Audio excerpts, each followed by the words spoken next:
जब नमरूद ने हजरत इब्राहिम अलैहिस्सलाम को आग में डाला, तब नमरूद की बेटी ऊपर महल की बालकनी से यह मंजर देख रही थी।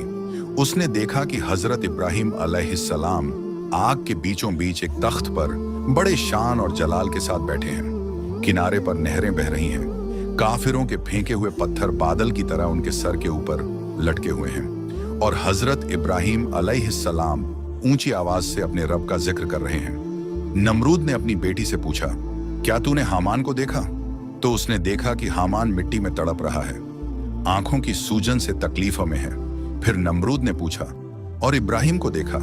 बेटी बोली, जी हाँ, मैंने देखा और मैं हैरान रह गई। इब्राहिम उस इज्जत में है और हामान उस अजाब में। फिर बेटी हजरत इब्राहिम अलैहिस्सलाम के पास आई और कहा, ऐ इब्राहिम, मुझ पर रहमत करें, मैं आपके रब पर ईमान लाना चाहती हूँ।